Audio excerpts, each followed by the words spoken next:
Hey everyone, I'm Srishty Sinha, a volunteer at Shiviforensics, and today I'm going to present a case study which title says World's Youngest Serial Killer. So, what comes to your mind when you hear the term serial killer? We often picture it as a phantom figure, an adult predator planning something meticulously and seeking his victim in the shadows of a large city. But today we are talking about world's youngest serial killer, Amarjeet Sadda. So this name might seems very familiar to it. Yes, it is a Indian boy. The world's youngest serial killer is an Indian boy whose name is Amarjeet Sadda. So today we will be delving into the case of Amarjeet Sadda. Who is Amarjeet Sadda? So he is a boy born in 1998 in Musahari village in Begusarai district of Bihar. Infamously, he is known as the youngest serial killer in the world. He has committed three murders between the year 2006 and 2007 when he was just 7 years old. His victims included his own family members. Two of them were his own family members, and the third child was a neighbor's kid. So now look at the family background and his early life along with the early behavior traits. So he hailed from a very poor family living in a rural area. His parents were daily wage workers and they often used to work away from home. They lacked formal education and any health awareness. Mental health itself is a topic which is nowadays getting some recognition, but imagine it in a rural area in early years of 2000s. So definitely it was not present there. And the behavioral traits, the red flags were ignored because of the social stigma and to maintain family secrecy. And now let's talk about the early behavioral traits. So he showed cruelty towards animal and emotional detachment early on because his parents used to stay away from him. They doesn't used to care much, give much care and time towards him. So he had those emotional detachments. Also, people, neighbors and villagers stated that he used to enjoy killing small animals and insects cruelly. So these were the symptoms that were seen. He also used to isolate himself, and sometimes he used to show sudden aggression. Al- so he was oddly calm child as described by the neighbors, and family and neighbors they ignored these behavior as a mischievous child's behavior, and they didn't take it as a psychological concern. So next we will be discussing about the victims and modus operandi, the methods which was used during the commitment of the crime. So his first victim was a cousin. His cousin was just 8 months old actually, and his auntie actually left that kid with her mother, thinking that she would take care of that kid. But sadly, she became the first victim of Amardeep Sada, and he killed her by strangulating her. And after strangulation, when she was dead, he buried that kid in the ground.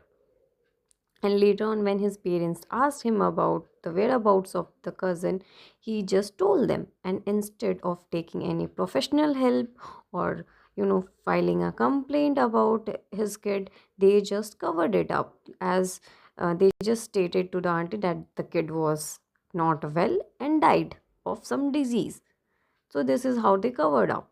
Later on comes the second victim, which was his own 6 month old cousin or sister, sorry, his own sister, who was just 6 months old. So one afternoon, when his mother was sleeping and his sister was crying, he tried to silence her. Like he tried to silence her by closing her nostrils, but after that, he just strangled her, and then in the same way he buried that child.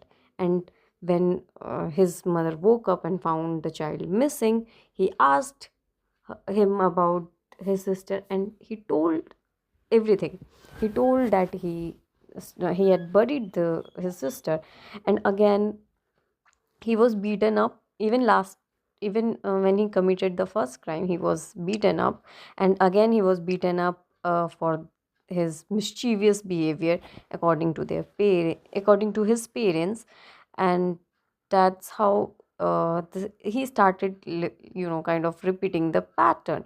The third victim was a neighbor's child, 6-month old child, which was kept in a government school, like, and she was kept there, and she was crying, and he saw that child from the window, and he went to her, he strangled her, and then again buried that child.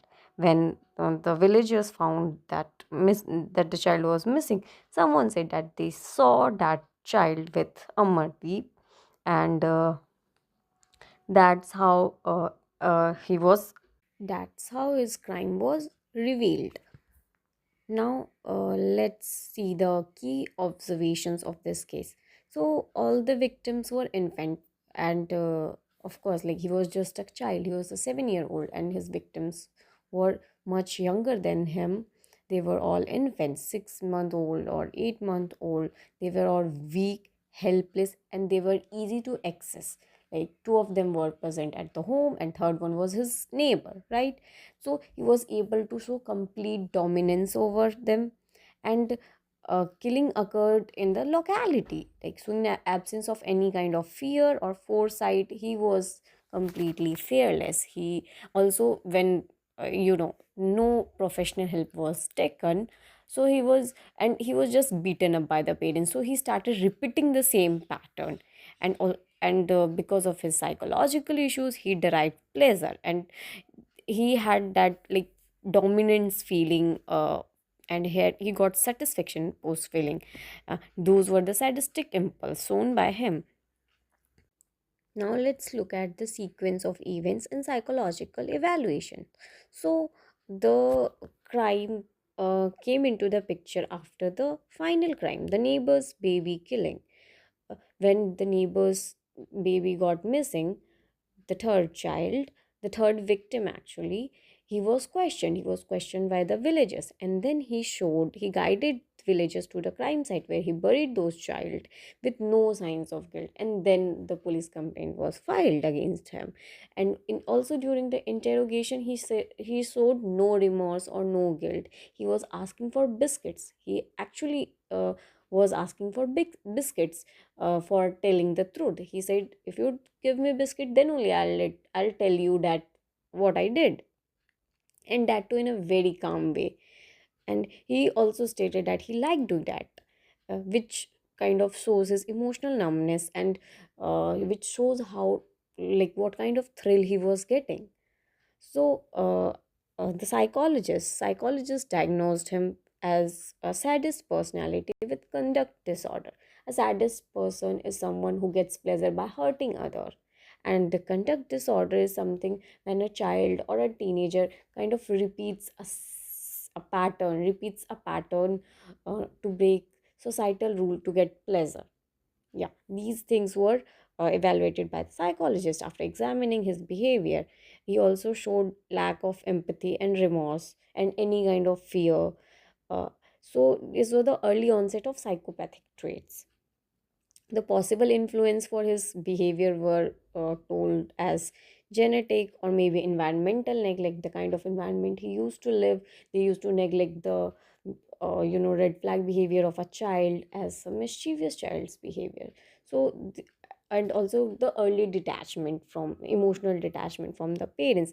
And as I stated earlier, that he was exposed to violence also when he committed the first crime. Instead of police complaint or taking a help from doctor, psychological help from doctor, they beat the child. So exposure to violence also made him do, it was one of the factor that made him repeat the same things again and again. So now let's get into the legal and ethical conduct of this case. So as Amardeep was below the age of 18, and as per Indian law, he was below the criminal responsibility age, so he was confined into the children's home, or a jail for children until he turned 18, and in the year 2014 he was released with a new identity, and his whereabouts were kept a secret. So yeah, this particular case raises a serious debate on how should the law handle these kind of child offenses. These if a child commits such serious crimes, how would law handle those cases, because it is one of the most rare cases in the world. Next, I'll be discussing the significance of the case. So, this case challenges the conventional understanding of juvenile crime and mental development, like how a child's mental health is developed so early for violence and cruelty. And this particular case, this is one of the rarest case in the world which explores a thin line between innocence and pathology in children. It's an important case for forensic psychology, criminal profiling, and juvenile justice, because as a 7-year old, as a 8-year old, all you must be thinking about toys or maybe chocolates or maybe fighting for TV remote. But here a 7-year old was committing crime, he was murdering infants. So this actually demonstrates how social neglect and lack of awareness can hide severe behavioral disorder, and this challenges the juvenile justice systems, whatever the understanding they had about the child's mental health development. So now we are going to conclude this case, as Amarjeet Sadda's case highlight extreme anti-social tendencies at very young age, as it is one of the benchmarking case in the history, showing such kind of cruel behavior from a child, from such child who was very young. It raises questions on the nature versus nurture, mental health in rural India, and juvenile justice system. As I stated earlier, importance of psychological counseling and parental awareness and early behavior monitoring was also the point of discussion around this case. So these are the references, and thank you so much for listening. Thank you for your attention. If you like this video, if you found it informative, please like the video, comment down below, and share it with your friends. Thank you so much. All the best. Have a nice day.